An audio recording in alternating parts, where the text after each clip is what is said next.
Vamos todos, né, fechar nossos olhos neste momento. Continuamos aí com essa linda canção que nos trouxe aí essa proximidade, essa harmonia. Vamos nos concentrar na espiritualidade da fraternidade que nos assiste hoje e em todos os dias da nossa vida e levar nossos pensamentos ao nosso Pai Maior, agradecendo a Ele pela oportunidade de estarmos aqui neste planeta, vivendo este momento onde, apesar de difícil, nos fortalece. Fortalece nossa fé, fortalece nossa crença no próximo. E pedimos que nesta noite, nosso Pai bondoso e misericordioso possa visitar cada lar dos que estão presentes nessa palestra, possa visitar cada coração que esteja espalhado ao longo desse orbe, seja um coração encarnado, seja um coração desencarnado, levando a ele a paz do olhar do seu Filho, o Mestre Jesus, que quando esteve conosco, por onde passava, deixava ali uma faísca acesa em nosso coração, de esperança de dias melhores que virão e acontecerão. Pedimos que oriente, que dê sabedoria, que nos dê ouvidos para ouvir o que a palestrante nos traz hoje, relembrando esses momentos tão importantes na história do pós-Cristo, na história do nosso cristianismo, e que possamos hoje conseguir alcançar os ensinamentos e colocá-los em práticas nos dias atuais. Querido Mestre, abençoe-nos a todos nós e esteja conosco ao longo dessa palestra, hoje e sempre. Que assim seja. Que assim seja. Boa noite a todos, novamente. Bom, gente, o nosso bate-papo de hoje é a importância da caridade e o peso da culpa.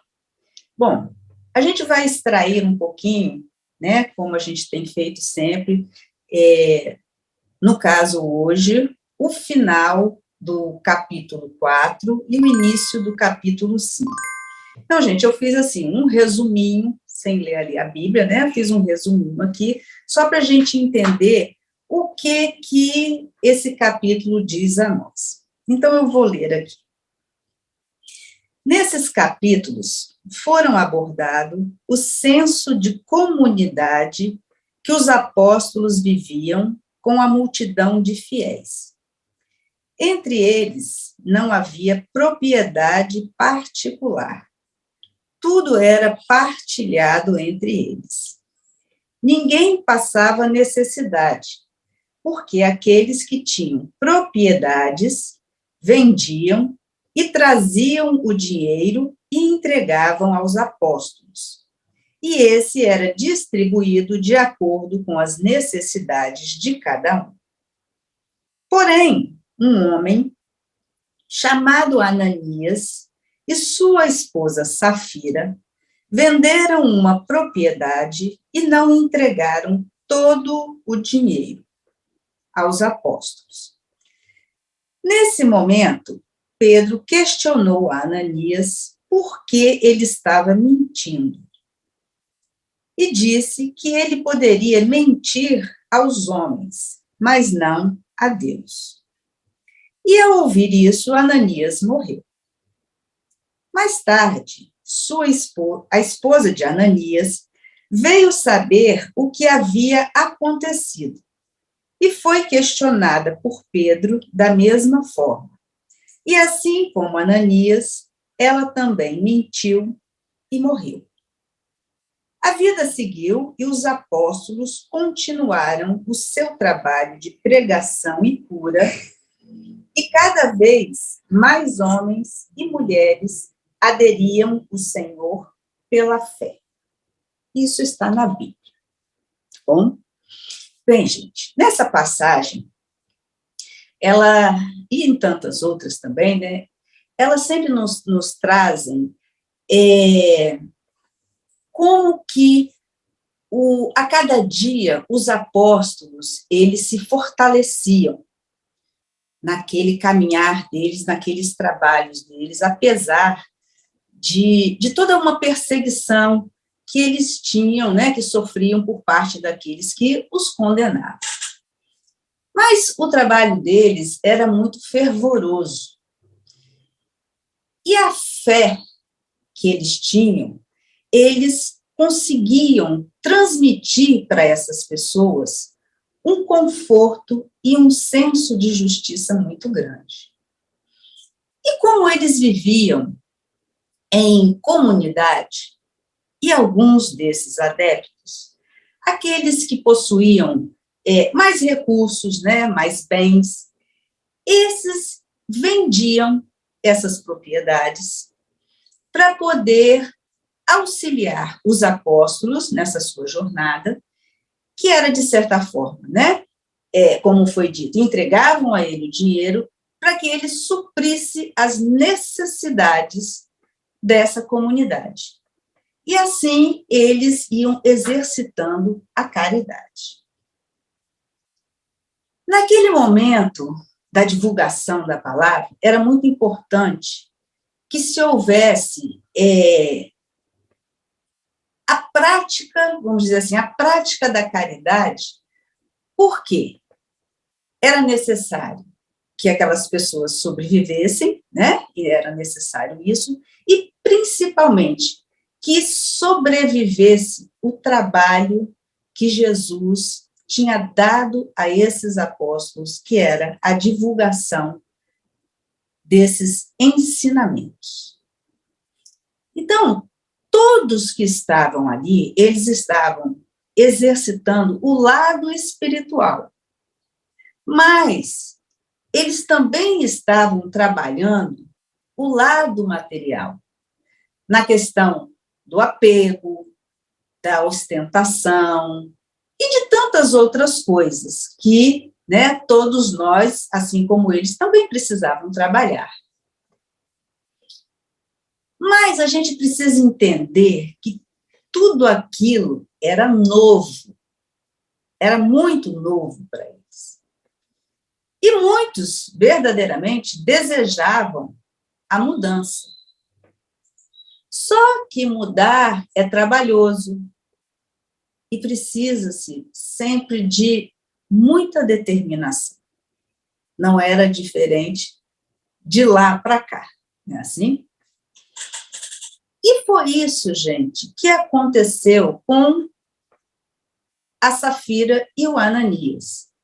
Porque eles tinham o desejo de mudar. Porém, eles tentaram, mas sucumbiram. E aí, quando eles foram questionados, a culpa, a dor, né, da culpa fez com que eles desencarnassem. Em momento nenhum, a gente pode achar que foi Pedro o causador. A dor da culpa, e isso pode acontecer com qualquer um, numa dor profunda que a gente sinta, a gente pode desencarnar. E foi isso que aconteceu com eles. E aí, todos aqueles que seguiam os apóstolos, aquele acontecimento serviu de exemplo para todos eles. Porque todos que estavam ali, eles estavam buscando se melhorar como pessoas, tentando deixar, entre aspas, os seus pecados para abraçar uma nova vida. Então, isso aí, dentro desse acontecimento, eles perceberam exatamente a gravidade do que era, não queria acontecer com eles, mas que dentro daquilo que eles estavam abraçando, não valeria a pena mentir. Eles teriam que ser honestos para com eles e para com tudo aquilo que eles estavam aprendendo. Tá bom? Então, isso foi uma pincelada do que a Bíblia traz para a gente. Tá certo? Mas, se a gente parar para pensar, gente, essa passagem tão antiga é muito apropriada, vamos dizer assim, para os nossos tempos. Por que eu estou falando isso? Porque através dessa passagem, a gente pode fazer uma leitura de nós mesmos. Refletindo e questionando como é que nós estamos vivendo em sociedade. Como estamos interagindo com o próximo? Como estamos partilhando o que temos? Isso são perguntas para a gente refletir. Mas quando eu falo partilhar, não significa apenas fazer a caridade material, mas também moral e espiritual. Jesus, ele já falava para a gente há muito tempo, não é assim?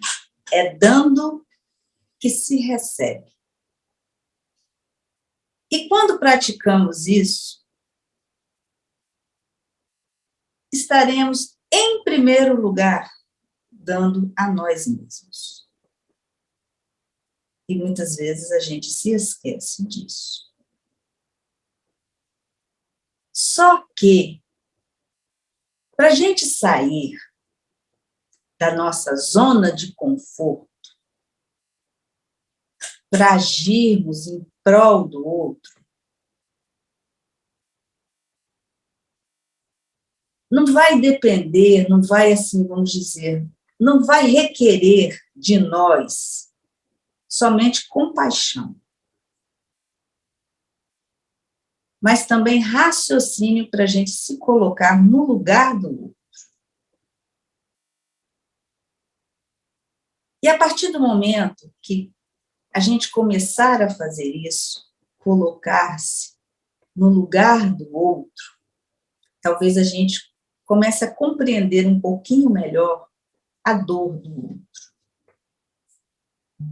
Mas aí a gente vai escutar, assim, né, muitos espíritas, muitos que não são, né, médiuns atuantes, ou muitos que acreditam e leem a doutrina, muitos vão dizer assim que as pessoas estão resgatando os seus débitos, é karma, né? O povo adora essa palavra, não é assim? É e não é. Por que eu falo isso? Todos nós somos responsáveis pelo que plantamos e pelo que vamos colher. Mas Jesus não disse para a gente que nós deveríamos nos omitir frente à dor alheia. O seu exemplo não foi esse, não é assim? Diante do que a gente conhece da vida de Jesus, em momento nenhum ele se negou a auxiliar.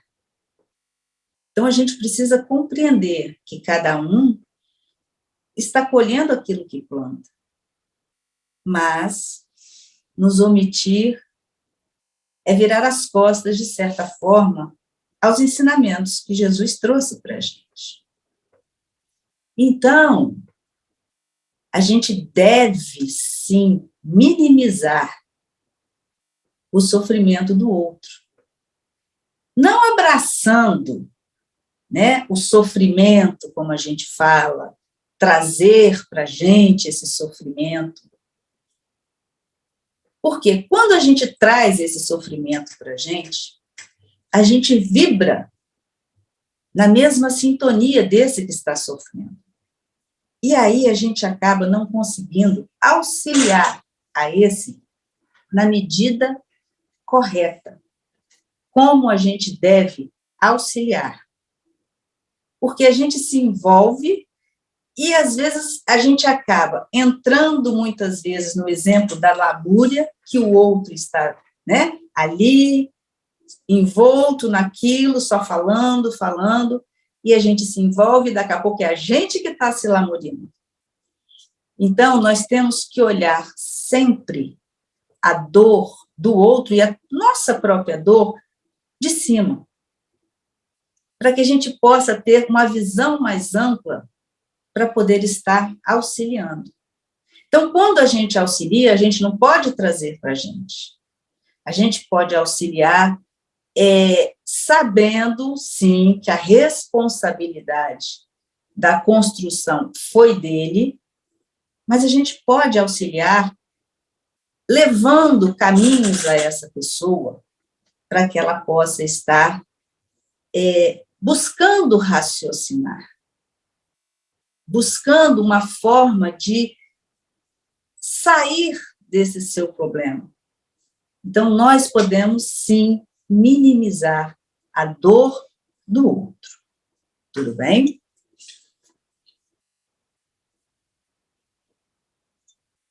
Bom, e exercitar, gente? Léo, vai, antes que eu fale, pode perguntar. Viu? Você deu pausa assim, é porque o meu mouse demorou a chegar para levantar a mão. Vamos lá. Temos perguntas para você. Temos 3 perguntas. A primeira delas está relacionada ali a que você falou da morte de Ananias e Safira, né? Será que essa passagem não significa também, de uma forma metafórica, a morte de uma ilusão de que podemos fazer tudo sem consequências? Podemos pensar assim também. Cada um vai ter também uma forma muito particular de estar vendo, não é assim, essa passagem. Porque, como a gente já falou em outras palestras, à medida que a gente vai ampliando um pouquinho o nosso conhecimento, a gente vai trazendo novas visões para a gente. Então, ali, de certa forma também, ambos estavam matando ali também uma esperança de mudança para eles. Porque, como eu disse, mudar não é fácil. Então, toda mudança, ela sempre vai gerar consequências nas nossas escolhas. Então, cada um que fizer as suas escolhas tem que estar preparado para enfrentar o novo, porque a mudança é o novo, tem que estar preparado para o novo e se fortalecer naquilo que os apóstolos vinham trazendo para a gente, né? Que é a fé, a determinação de querer seguir Jesus, e que não é fácil, gente. Tá bom? Vamos lá. Próximo. Deus não pediu nada a Ananias, né? Nem Safira. E nem os matou. Será que o que levou-os à morte foi a culpa? Sim, foi aquilo que eu disse ali. Pedro e nem Deus, em momento nenhum, iriam fazer algo pelo equívoco que eles estavam cometendo naquele momento. Mas Pedro, naquele momento, chamou a ambos a atenção de exatamente que existia algo muito maior que somente a questão da materialidade. Por quê? Se somos espíritos eternos, temos que pensar que somos vigidos, será que é assim que é a palavra? Vigidos pelas leis divinas. E essas leis divinas são representadas, né, por Deus. Então, nós vamos querer enganar a quem? Então, nesse momento em que ele se percebe dentro do seu erro, a dor foi grande. A dor da culpa de ter falhado ali naquele momento, frente a Deus, foi grande, e aí ele desencarnou. É isso aí mesmo. Tá bom?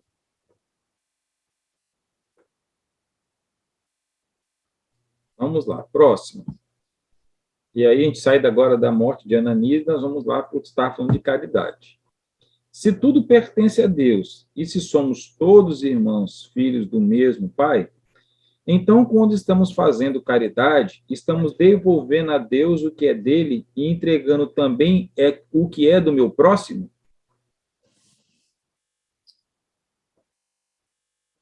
Jesus falava assim: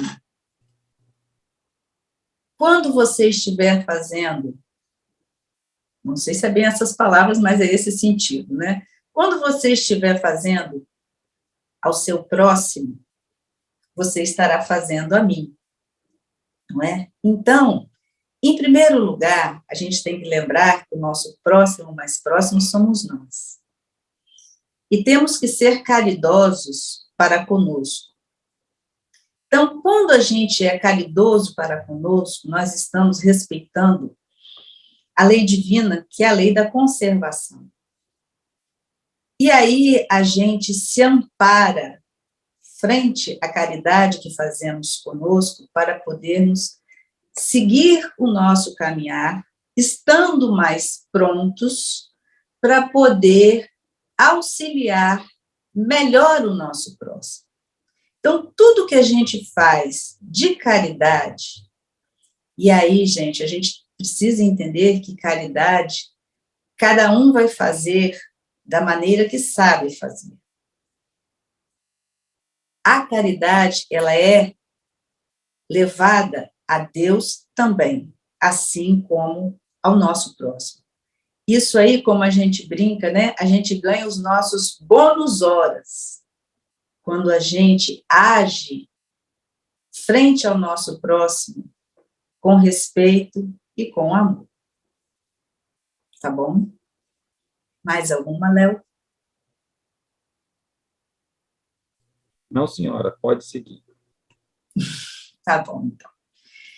E aí, gente, quando a gente fala que a gente precisa minimizar o sofrimento do nosso irmão de caminhada, a gente também precisa compreender que precisamos fazer a caridade sem julgamentos.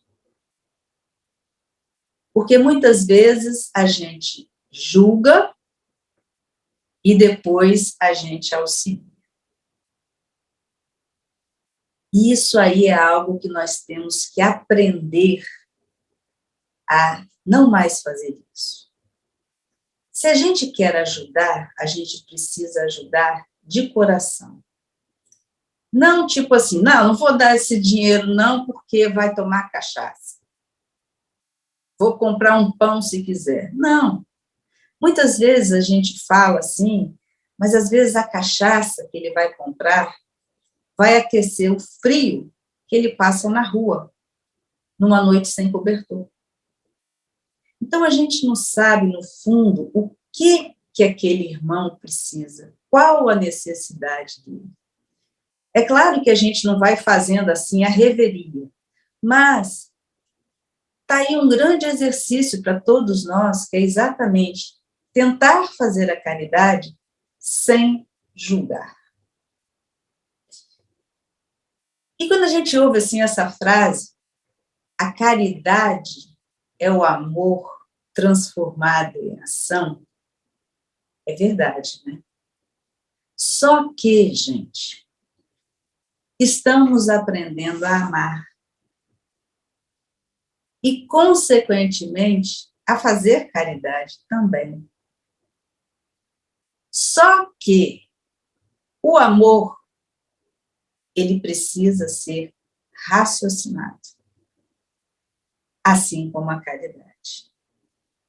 Então, devemos não julgar, mas raciocinar a forma que estamos fazendo a caridade. Isso é algo, vamos dizer assim, que a gente precisa estar fazendo também. Então, gente, eu não posso, vamos dizer assim, fazer tudo por uma pessoa, né? Por que eu não posso fazer tudo, dar tudo para essa pessoa? Porque essa pessoa, ela precisa vivenciar as próprias experiências dela. Ela precisa acertar, ela precisa se equivocar. Então, eu posso, muitas vezes, no intuito de fazer a caridade, tirar a oportunidade dessas pessoas de evoluírem. Então, a gente não pode somente agir na emoção. A gente tem que utilizar a nossa razão, porque a nossa razão é que nos norteia para que a gente possa agir de uma forma mais, talvez mais clara, nesse nosso processo de aprendizado. E também lembrar que caridade também é a gente dizer não. Caridade não é só dizer sim. Muitas pessoas acham que a gente tem que estar sempre dizendo sim. É doído, às vezes, dizer não, mas a gente precisa, muitas vezes, dizer para o outro ir pescar do que dar o peixe já prontinho ali para ele comer. Então, tudo isso faz parte do nosso aprendizado, nesse nosso caminhar. E aí, gente, como diz o nosso amigo Joel, eu não vou dizer dizia, porque ele está aqui sempre azuretando a gente, então ele continua a dizer para a gente, não é assim? Que hoje nós somos a nossa melhor obra-prima, né? Quem não escutou isso, ele sempre falava para a gente. Hoje nós somos a nossa melhor obra-prima. Mas somos uma obra mal acabada. Ele só não completava com essa frase. Mas somos uma obra mal acabada. Porque, gente, ainda a gente tem... nós temos muito ainda do Ananias e da Safira dentro de nós. Nós temos muitos apegos, nós temos, nós ostentamos, vamos dizer assim, muito, nós mentimos, e por aí vai. Mas a vida, ela sempre coloca a gente em situações para que a gente tenha algumas experiências, para que a gente aprenda algumas coisas, né? Para que a gente coloque em prática aquilo que a gente precisa trabalhar. E aí, quando falhamos, vem o sentimento da culpa. Mas, se a gente olhar a culpa como parte do processo de aprendizado, eu vou deixar meus meninos falarem, depois eu falo esse pedaço. Fala, meu apoio, depois o Léo. Boa noite, Fernanda, boa noite, meu povo, tudo bem? Eu estou gostando muito da condução que você está dando para a gente, e eu acho assim que é engraçado, né? Aos olhos de Deus, nós não temos segredos, porque Ele sabe quem somos e como estamos, e utilizando até da sua fala, da fala do seu Joel, né? E assim, Deus ele não quer, e Jesus também ele não quer que a gente faça sacrifícios. Eu sei que você falou isso aí. A gente não precisa de fazer sacrifícios, mas ele não condena, mas em detrimento a alguns sacrifícios, não necessariamente sacrifícios, mas em detrimento a algumas omissões que a gente tem perante a Deus, às vezes nós é que nos culpamos, que é o que você vem trazendo. Mas a palavra minha mesmo é a questão do sacrifício. Deus, Jesus, não querem que a gente faça sacrifício, eles querem que a gente sirva do jeito que a gente está. Não é isso que você está falando? Fred, nós vamos ser sempre respeitados pelo tamanho que temos, né? Jesus, ele sabe que estamos num processo evolutivo e que vamos nos equivocar ainda muito no nosso caminhar. E ele não cobrará, né, não exigirá, talvez seja a palavra melhor, ele não exigirá de nós nada daquilo que não tenhamos capacidade para fazer no momento. Mas, quando a gente se esforça para fazer, a gente vai ter, vamos dizer assim, muito ganho na frente dos outros. E muitas vezes esse ganho que a gente fala assim na frente dos outros vai requerer de nós essa palavra sacrifício, mas ela parece assim tão pesada, né? E aí, quando eu quero fazer, eu vou ter que talvez me abster de algumas coisas. Mas se eu faço isso por amor a mim mesmo, a minha mudança, para mim não vai ser sacrifício. Pode ser sacrifício aos olhos dos outros. Por exemplo, assim, um exemplo besta, né? Quem não gosta de comer carne? Para os carnívoros, parece um sacrifício o que essas pessoas estão fazendo de não comer carne. Mas essas pessoas não fazem por quê? Porque elas se sentem bem não comendo carne, por algum motivo não querem sacrificar os animais, cada um dentro da sua postura. Então, o sacrifício, ele é muito relativo do ponto de vista que a gente olha. Mas aquele que quer fazer as mudanças, ele terá que se empenhar com amor para que talvez ele supere algumas dores. Eu preferia colocar assim. Tá bom?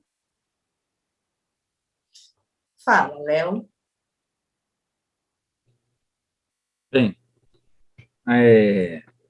a pergunta é: você poderia dar um exemplo de caridade que tira do outro a oportunidade de melhoria? Uma caridade que tira a oportunidade do outro, uma melhoria do outro. Acho que você deve ter comentado aí durante a palestra em relação a dizer não. Então, acho que a pessoa gostaria de ter um exemplo assim para conseguir fixar melhor essa opção que você bem falou de caridade. Eu vou falar a pergunta com as palavras de quem a fez. Você pode nos dar o exemplo de caridade que tira do outro a oportunidade de melhoria? Então, seja assim, eu acho que eu vou estar ajudando o cara e, na verdade, eu estou tentando interpretar também a pergunta, né? Aquela caridade que eu faço, e aí o ato de eu fazer a caridade não faz com que ele possa melhorar, né? Buscar alguma coisa, sei lá. Um exemplo bem prático, assim, que a gente vê muito é mãe que protege filho, né? Aqueles que amamos. Então, a mãe acha que ela sendo... E aí não seria caridosa, né? Mas, por exemplo, assim, o amor da mãe de proteção, ela acaba tirando a oportunidade do filho de ter experiências na vida. Mas tudo que a gente faz na intenção de auxiliar e que o outro se sente cerceado naquele momento, pode ser naquele momento. Mas se ele precisar vivenciar uma experiência, ele vai vivenciar aquela experiência. Então, em nome do amor, muitas vezes a gente faz uma caridade, né, achando que está fazendo uma caridade para uma pessoa, não deixando ela vivenciar uma circunstância,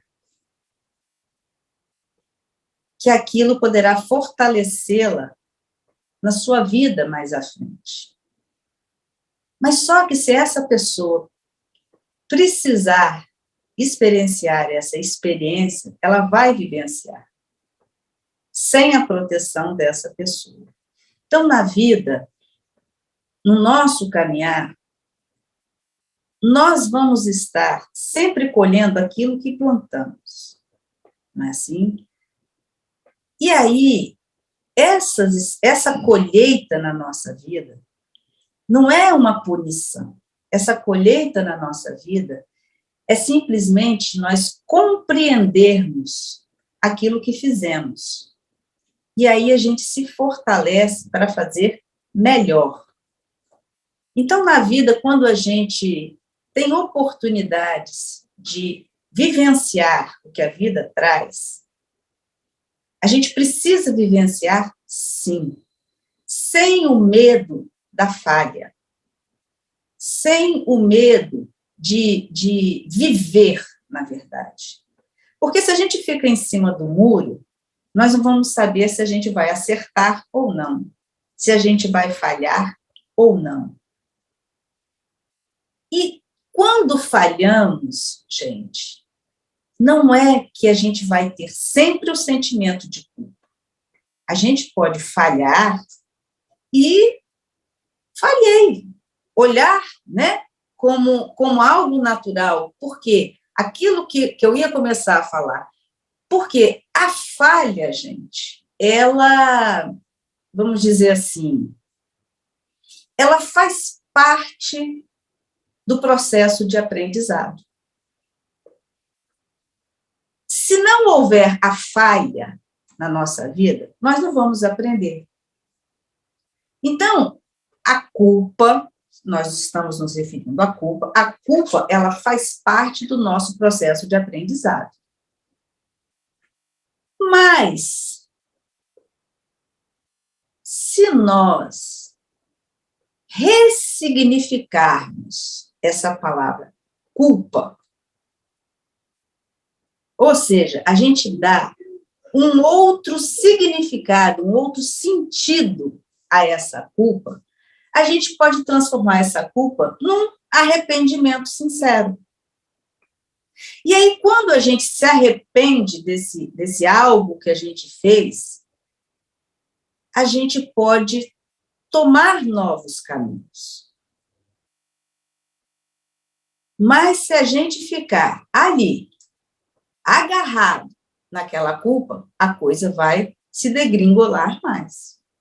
Eu vou deixar você fazer a pergunta, depois eu continuo, Léo. Então, vamos lá. A próxima tem mais duas, tá? Essa e outra. A minha negligência diante daquilo que eu me nego a fazer, tendo condições de fazer, me afeta em quê? Você que tem que saber quem perguntou, não é não? Gente, quando você se negligencia, eu acho assim, que nós temos que lembrar que nós somos falíveis. Nem tudo a gente vai estar acertando. Nós vamos negligenciar em muitas situações. Só que toda ação, ela vai ter uma reação, né, no nosso ser. E aí, o que a gente vai sentir é muito de cada um, não é assim? Muitas pessoas, quando elas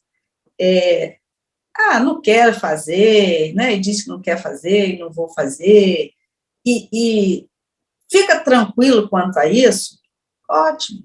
Mas existem aquelas pessoas que não vão fazer e depois se arrependem e ficam se sentindo culpadas, é algo que precisa ser trabalhado. Então, a partir do momento em que eu me arrependo, sinceramente, eu tenho que tomar outras atitudes. Porque a culpa, se começarmos, vamos dizer assim, a só abraçar a culpa. Eu acho que eu vou fazer a seguinte coisa.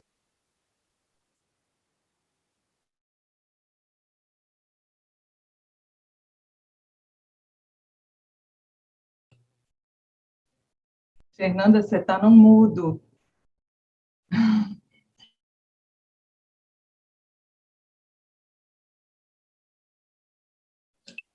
Aí. Saiu? Saiu? Saiu. Acho que você coisou tudo. Mas eu não mexi em nada. Enfim. Quando a gente entende esse processo da culpa, não é assim? Tenta ressignificar essa culpa, a gente começa a mudar. A gente começa a entender que eu fazendo alguma coisa, eu vou sair dessa dor. Porque se eu fico me martirizando por algo que eu fiz ou deixei de fazer, esse aprendizado a gente não vai conseguir entender. E aí a gente vai paralisar e vai ficar o quê? Preso ali nas amarras das culpas. Porque é isso que acontece com a gente. A gente fica só fixado. E existe uma coisa que se chama fixação mental, que talvez seja uma das coisas mais complicadas da gente lidar. Porque, às vezes, o outro, ele não sabe, ele não consegue perceber isso em nós. E aí, a gente fica dentro dessa fixação mental, dentro dessa culpa, e a gente deixa passar as oportunidades que a gente precisa aprender com elas. Então, o importante, na verdade, é a gente ressignificar e tentar sair dessa culpa. Fala, Léo. Vamos lá. Próxima pergunta. Deixa eu só achar aqui. Deu tilt aqui no negócio. Vamos lá. Fora da caridade, não tem salvação, já disse Jesus. Quando estamos fazendo caridade, estamos contribuindo com a salvação do outro também? E como ver a caridade como responsabilidade e como oportunidade? É claro que a gente está ajudando o outro também, não é? Foi aquilo que eu disse lá atrás. Jesus, dentro do seu exemplo, ele auxiliava, ele não pede para que a gente se omita, né, dando o que a gente recebe. Então, essa troca que a gente faz com o nosso próximo, e o próximo para conosco, é de suma importância para o nosso aprendizado e para o nosso crescimento espiritual. Então, na verdade, nós somos responsáveis por nós e pelo outro também. É claro que comigo a responsabilidade é maior. Eu sou responsável por aquilo que eu faço pelo outro, de bom e de não tão bom. Então, quando a gente age de uma forma onde o amor está presente, onde a gente leve também esse amor raciocinado, nós estamos agindo dentro de uma responsabilidade frente àquele nosso próximo. Então, quando a gente começar a compreender melhor isso, a gente vai fazendo tão naturalmente que a gente nem se vê responsável. A gente vê como um ato normal nós agindo na vida do outro. E assim a gente vai seguindo. Porque quando a gente não se aprisiona em culpas, em delitos, o que quer que seja, a gente se liberta do passado. E aí a gente consegue seguir em frente. Quanto mais a nossa consciência tiver tranquila em relação a nós, em relação ao que fazemos ao próximo, melhor para a gente. Não é sempre falado que é melhor a gente resolver logo tudo por aqui, não deixar para resolver quando a gente desencarnar, ou então, como dizem os espíritos, a gente deixa para outra vida. Não. Quanto melhor e mais rápido a gente resolver as nossas pendências, nossas próprias, e com a do outro, né, nós em relação ao outro, melhor para a gente. Então, quando a gente se liberta, começa a se libertar das culpas, se a gente puder, né, uma das formas, se a gente puder pedir perdão para o outro, né, tentar se reconciliar. Mas, gente, se não der, tenta se reconciliar com você mesmo, entendendo que tudo isso faz parte do nosso aprendizado. Se a gente não entender isso, que estamos aqui em aprendizado, que somos falíveis, que vamos nos equivocar, mas que temos a inteligência para buscar refazer tudo isso, não adianta nada. Fala, Fred. Me orienta aí, então.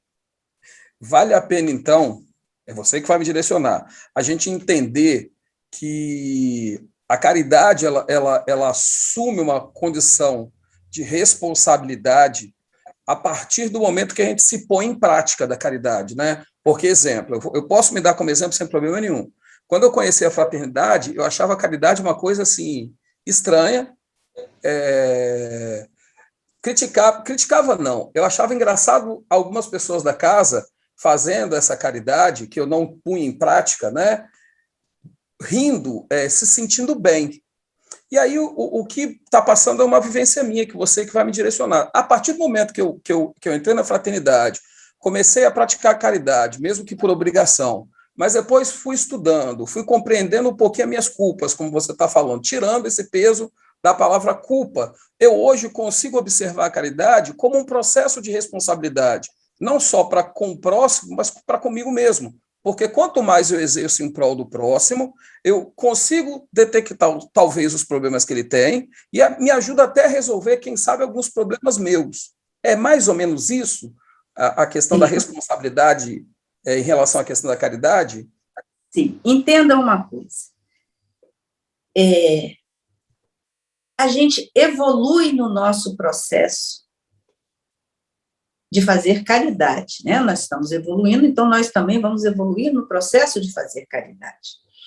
A gente sempre fez, e eu creio que você também passou por isso, né? Aquela caridade mecânica, né? Que você enfia a mão no bolso, que dá, ou então você chega alguém no sinal, te pede, você nem olha para a pessoa, entrega. Aquela coisa que você faz, ou aquela caridade que você dá para, às vezes, se aparecer para o outro, né? Porque está todo mundo dando, você, às vezes, se sente na obrigação de querer dar também alguma coisa, né? Mas a gente tem que lembrar que tudo isso é um processo. Nós começamos, assim, a ter um tipo de uma caridade mecânica. À medida que a gente vai compreendendo que a caridade é algo mais que somente um ato, mas que dentro desse ato nós devemos colocar a nossa energia de amor, aí a gente começa a agir com responsabilidade. Por quê? Quando a gente coloca ali aquela energia de amor,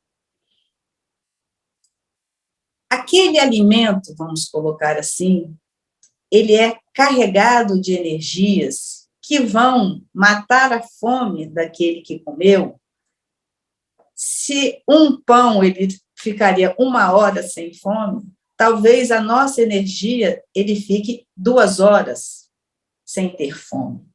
Então, tudo que a gente faz, a gente tem que estar atento exatamente em colocar, sabe, um olhar diferente naquele produto que nós estamos dando, né? De uma palavra que a gente está dando àquela pessoa.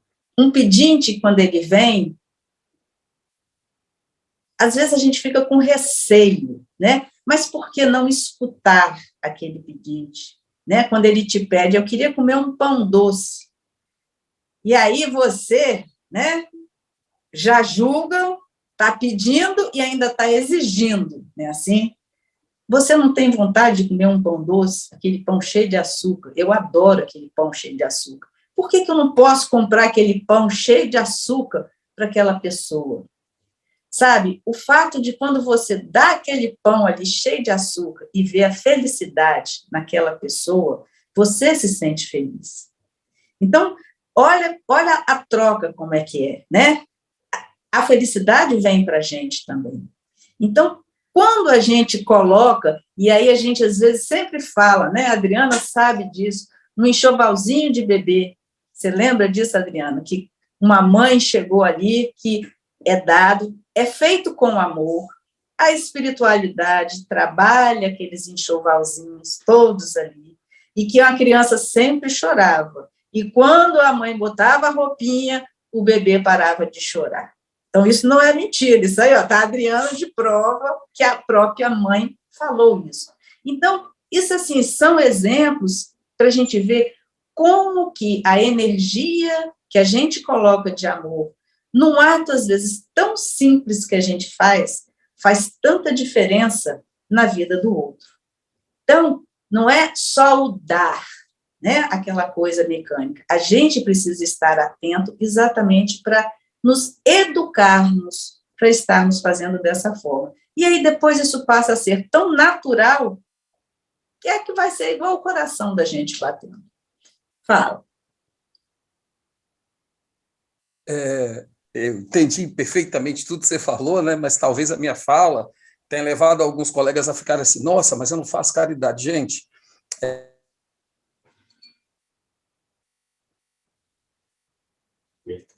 O Fred, acho que travou.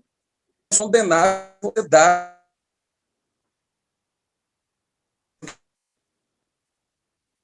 Fred. Bom, gente, eu vou continuar, e aí na hora que o Fred entrar, ele fala que aí deu bicheira na internet dele. Rago 2, 14, 17, que é uma fala Fred, que... Fred, você travou, ninguém entendeu o que você falou. Ixi. Desculpa. É por causa da internet, que está instável. Isso, fala. Agora, estão escutando? Tá, fala. Olha só, a brincadeira que eu fiz foi a seguinte, se tiver alguém no nosso grupo ainda que não entenda a caridade como uma responsabilidade, não deixe de fazer a caridade, né? Porque, pelo contrário, ela é bem-vinda de todas as formas. Não é isso? Estão me escutando, gente? Sim. Ah, tá. E tem um versículo da Bíblia, de Tiago, de 2 a 14, que fala o seguinte, de que adianta, vem de encontro com o que você está falando, né? De que adianta, meus irmãos, alguém dizer que tem fé se não tem obras? Acaso a fé pode salvá-lo? Se um irmão ou uma irmã estiver necessitando de roupa e de alimento de cada dia, e um de vocês lhe disser, vá em paz, aqueça-se, alimente-se até satisfazer-se, sem, porém, lhe dar nada, de que adianta isso? Assim também é a fé, por si só, se não for acompanhada de obras, está morta. Eu entendo muito esse versículo como sendo um despertamento para a caridade, não necessariamente uma coisa de punição, se você não tiver obra, você não tiver fé, mas é um processo em si. Às vezes, quando a gente lê alguns trechos da Bíblia, a gente interpreta eles de maneira muito imediata e fala assim, não faço obra, então não tenho fé.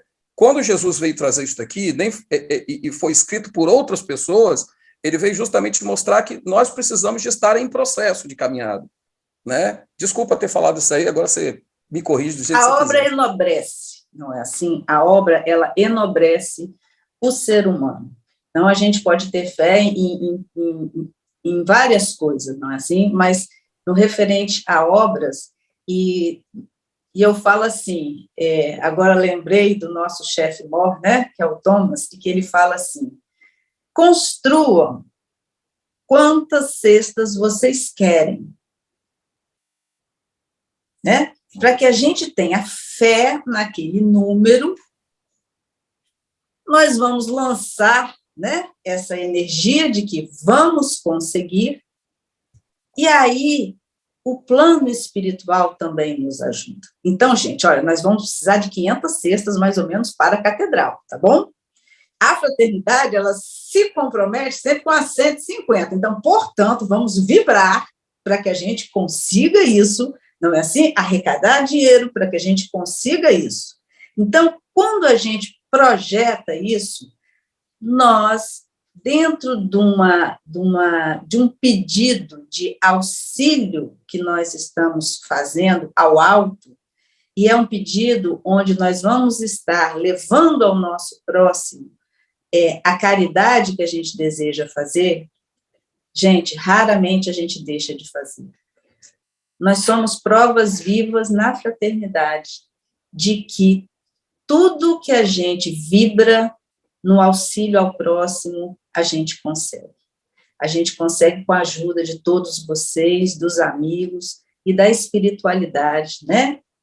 Que, em nome de Jesus, nos auxilia. Então, quando a gente vibra na fé, a gente consegue a nossa caminhada muito mais fortalecida e as nossas obras vão sendo concluídas. Tá bom? Cadê Léo? Tá tranquilo. Aqui Léo sumiu da minha vista. Tudo bem, Fred? Vou falar aqui para eu aparecer de novo. Não, te achei. Então, gente, uma outra situação que a gente tem que talvez abordar, a questão da culpa, é que muitas vezes ela pode se tornar perigosa no sentido de se tornar uma doença. Porque quando a gente fica naquele processo, se martirizando, essa culpa, ela pode se tornar uma doença física, somatizar no físico mesmo. E não só no físico, mas também no psicológico. Aí a gente vê, né, as depressões, a falta de fé, de esperança. Então, esse sentimento, se a gente não trabalhar para ressignificá-lo, ele pode trazer problemas muito sérios para quem abraça esse pensamento. Então, a gente tem que estar atenta e, mais uma vez, repito, perceber que a culpa faz parte do processo do aprendizado, mas a gente não tem que reter ela conosco.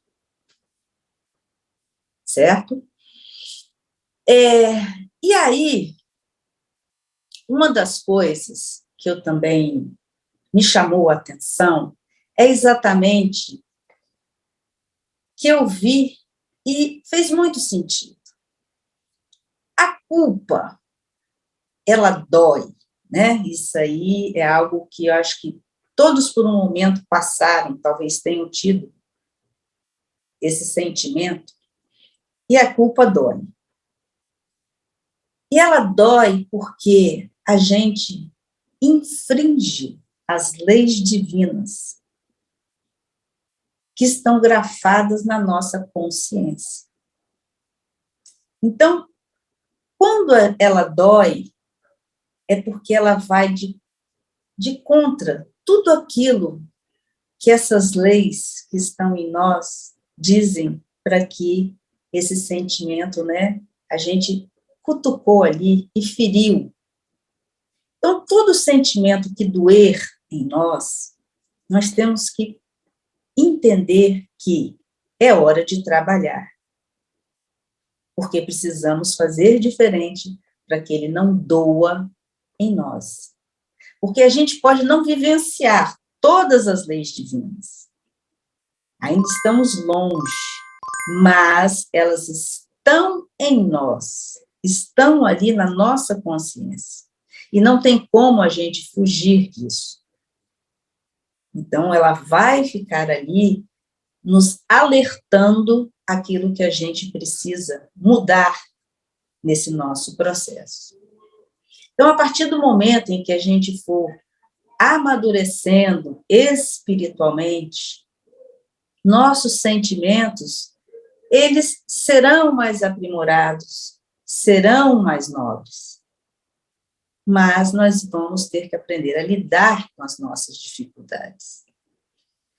E, talvez, diante de tudo isso que a gente conversou, o mais importante é que a culpa, ela precisa ser raciocinada e não aprisionada.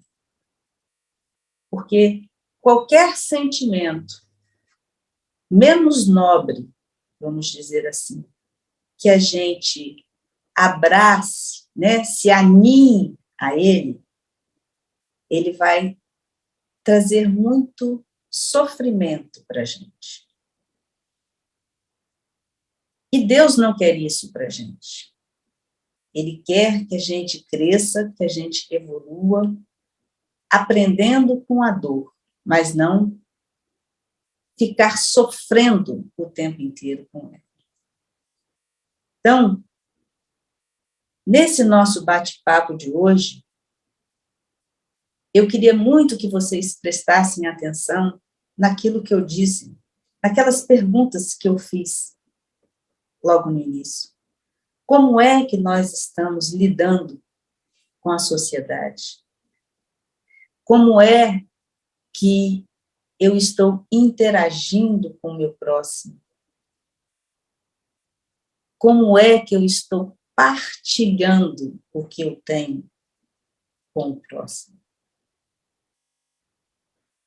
Porque os apóstolos, na palestra, na outra que eu dei, eu disse que Jesus ainda estava muito alto, mas que a gente podia ter os apóstolos como nosso parâmetro, que eles parecem serem mais palpáveis para nós. E eles interagiam na comunidade com todos, dando aquilo que cada um precisava.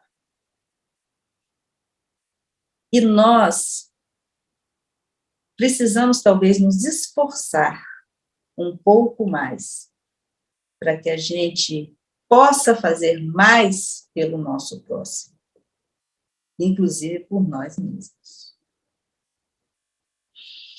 Eu gostaria de ler algo que eu não sei se vocês leram hoje, como se diz? A Marinês colocou uma mensagem que diz muito a respeito do que a gente estava conversando hoje. Eu vou ler para vocês, que eu achei ela muito interessante dentro do que a gente falou, do que vocês falaram, e que aborda muito isso. Doar o melhor de si. Muitos gostaríamos de abrir largas estradas por onde conduzir os irmãos de luta a lugares seguros e felizes.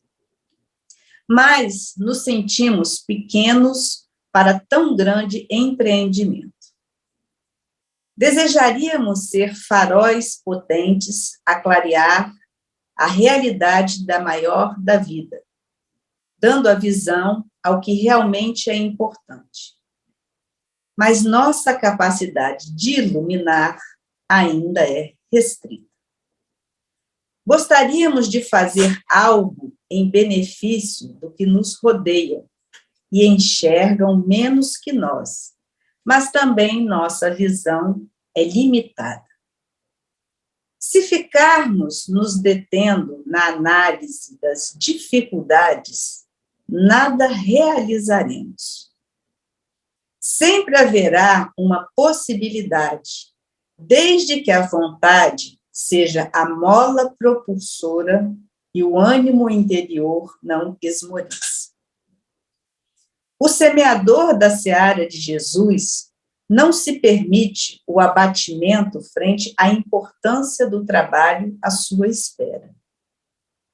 Busca suprir-se do necessário na fé que o alimenta, e se dispõe a fazer o melhor que pode. Mudar algo, quando se refere à conduta moral e ética da sociedade, é tarefa de cunho difícil e demorado. Daí, não contarmos com muitos a se dedicarem a esse mister. Não desanimar deve ser nossa meta. Construir o que possamos com amor e dedicação pode parecer insignificante, mas sempre será um primeiro passo. Se não pudermos abrir largas estradas e acender grandes faróis, abramos picadas e acendamos um palito de fósforo.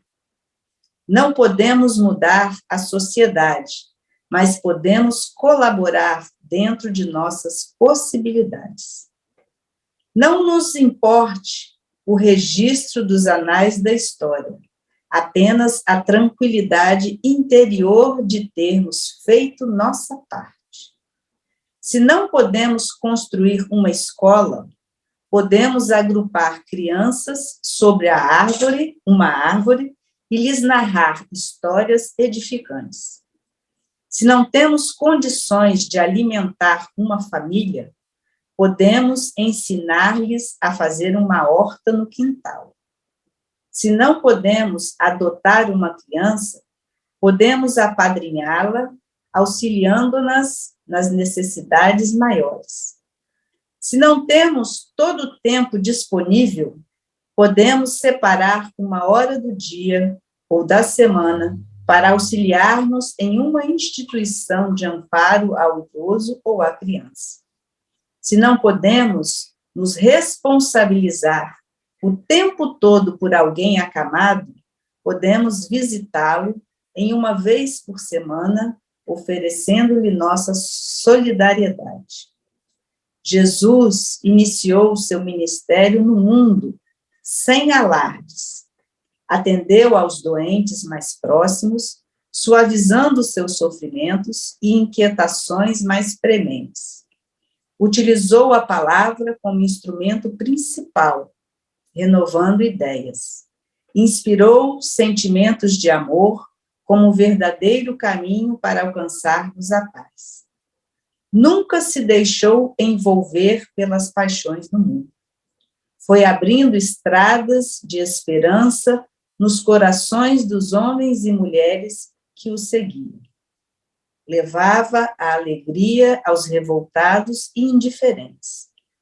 Para isso, enfrentou todo tipo de impedimento, mas nunca desistiu de seus propósitos de iluminação de consciências. Foi abandonado, traído, executado, mas não deixou de nos legar o que tinha de melhor, o seu amor, que sustentou e continuará a sustentar a humanidade. Prossigamos dessa forma, abrindo picadas, derrubando o mato grosso de nossa indiferença e doando de nós o melhor que temos, em benefícios de poucos ou nada tem. Momento espírita. Eu achei muito bonita, desculpa ser um pouco extenso, mas eu acho que isso teve muito a ver com o nosso bate-papo. Que a gente possa refletir o que foi dito hoje para nos melhorarmos como pessoas. Eu agradeço a todos, agradeço quem participou, meu apoio, meu moderador, apoio técnico, a todos que perguntaram, e que a gente possa ter uma boa noite, um final de semana, que amanhã temos trabalho, não é assim? E que a gente possa se encontrar na próxima sexta-feira. Senhor Jesus, obrigada mais uma vez, Mestre, por podermos relembrar dos seus ensinamentos, para podermos nos fortificar no nosso dia a dia. Que possamos aprender com os nossos equívocos, fortalecendo a nossa fé e agindo em prol do nosso próximo e a nós mesmos. Dai-nos, Jesus, sempre uma fé raciocinada, onde possamos levar o amor, a caridade a quem necessita. Que os nossos corações e mentes possam estar sempre abertos, Jesus, para a prática dos seus ensinamentos. Esteja conosco hoje e sempre. Que assim seja.